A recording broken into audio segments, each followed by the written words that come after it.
Hi everyone, it's Jay here, and today I'm going to review some of the manga and manhwa I read last month, in June. I read 11 volumes, which is really bad, but work was so busy this last month I was too tired to read more. Most of the volumes I read were a continuation of series I have started previously, and then I read one standalone, My Gemini.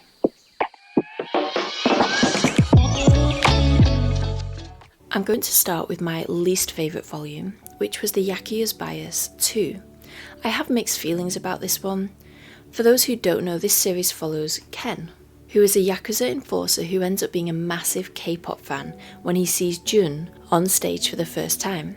This series is a comedy, and it is, but it makes me wonder, are K-pop fans actually like this?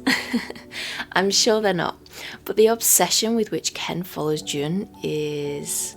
well, it's a bit weird to me, but then I don't know if that's because the obsession clashes with what you would typically expect from a Yakuza enforcer, which is where quite a bit of the comedy comes in, to be honest. He takes everything so seriously, like when he goes to a handshake event to meet Jun.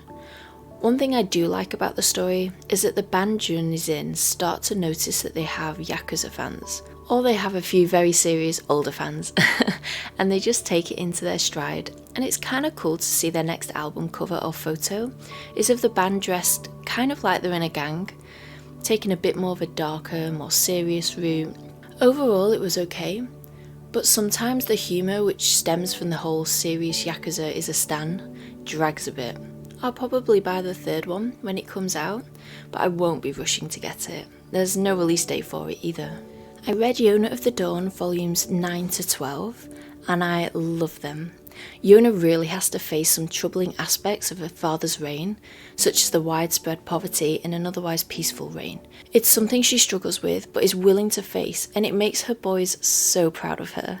As always, there's humour throughout, and it is so well done. We get to see Lord Taijun again, the Fire Lord's second son, and I am loving his character arc.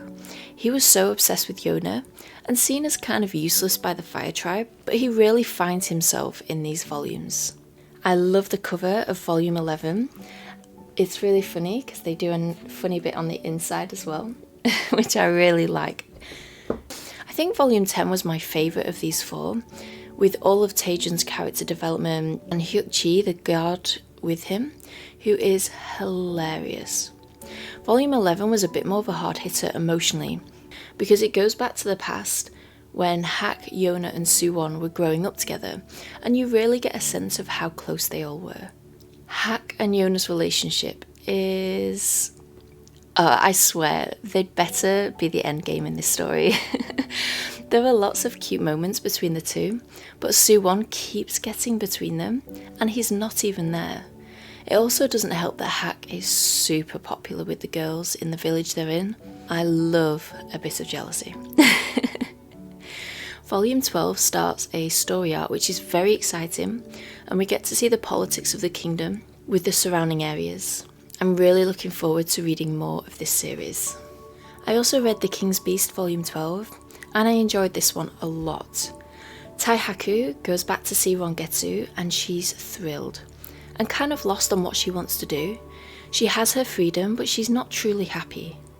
When her law changes, she decides to take the military officer exam, which felt kind of random, and I found this part of the story disappointing. I wanted a training arc with some studying thrown in, more thought process on why she's doing this, but we get none of that. Instead, we get a time skip, and we get told that she hasn't been to the palace in 2 years. Which also means that she hasn't seen Sugetsu in 2 years, right? Which is crazy. She finally got him back, and then they don't see each other. It makes no sense to me at all. But enough of the negatives. I still really enjoyed it. It was light-hearted with some more serious moments. The art was beautiful as always. Rongetsu and Sugetsu are super cute together. And there's a big moment in here, so if you haven't read it yet, go read it. I read My Gemini by Yu Morikawa, and I thought it was great. The opening sentence of the blurb was a bit harsh though. It says, plain, red-headed and freckled. John has nothing going for him.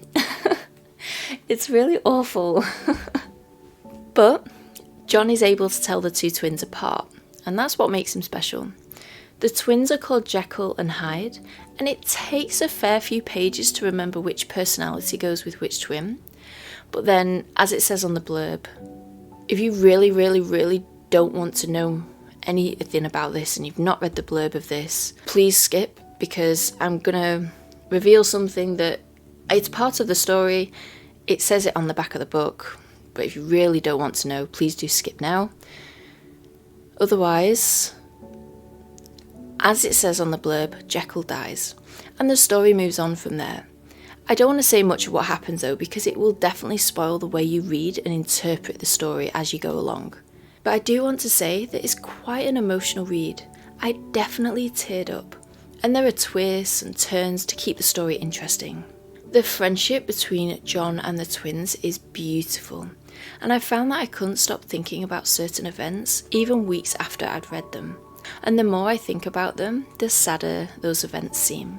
The art is lovely as well, so I strongly recommend this standalone if you like a bit of an emotional mystery.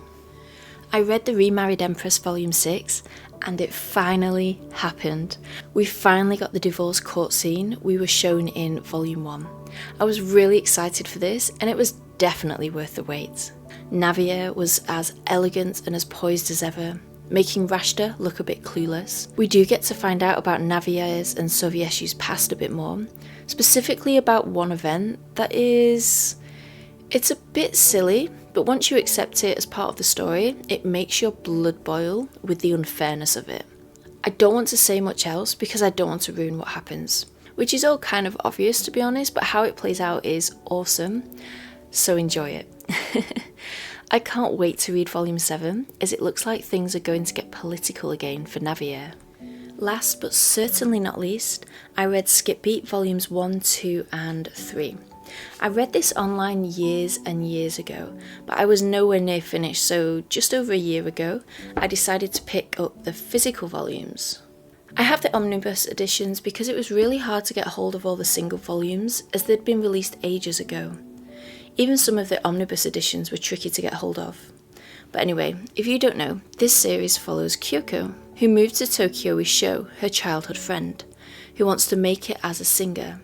She pays for rent, bills, food, and over time, as Sho becomes more successful, he comes home less and less and pretty much ignores her. He is not a nice person and pretty much treats her like dirt. One day she overhears him telling his manager that he only brought Kyoko to Tokyo as a maid, and it is so cruel and horrible. Poor Kyoko thought he hung the moon, but what is amazing is that she doesn't crumble, she vows to get revenge on him. I love it. I love the artwork, especially in scenes like this, because her vengeful emotions are drawn out as demons and these cute little ghosts. It's a really fun way to show a character's emotions, and Yoshiki Nakamura also draws auras around people when they get very angry. It's fantastic and really emphasises their emotions. So these volumes see Kyoko try and fail multiple times to make it big in showbiz. A big factor in her failure is her inability to believe in and accept love. The other characters in this story are developed so well over time, and you end up really liking them, even the ones who are unpleasant at the start, which for me is great storytelling. Because if you have a well-developed main character, but everyone around them falls kind of flat, it really hurts the story. This omnibus also has one of my favourite storylines in it, where Kyoko has to help a spoilt singer called Ruri in her new acting job. But she's pretty awful, and Kyoko is blinded by Ruri's beauty, thinking she's some frail princess who fully needs her support. It is hilarious, and Kyoko comes across as really cool and poised in this storyline. Plus we get glimpses into her past, which I am loving right now. Oh, I completely forgot to mention Ren. He's an actor who's bigger than Sho in the showbiz industry. Ren is blunt at times, really harsh, but this stems from his hardworking ways, and at times he's kind of oblivious. Ren is a great character who unwittingly pushes Kyoko to be better and succeed. The ending of Volume 3, wow, I cannot wait to see where it goes in Volume 4. If you haven't read this before, I implore you to pick this up. The art style definitely leans towards the more old school shoujo style, with its pointy faces and disproportionately long legs and arms, but it still looks great, and the story is fabulous. I actually chose Kyoko as my #1 motivating character in shoujo. I'll leave a link to that video below, but do check this series out if you like strong female characters who put their energy into learning new things to succeed. So those are all the volumes I read last month. Not a lot, but work has kicked my butt, and I read some fiction books as well. Let me know what you read last month. Do you have any recommendations for me? Have you got any thoughts on these series? Let me know in the comments below. Happy reading, everyone. Bye!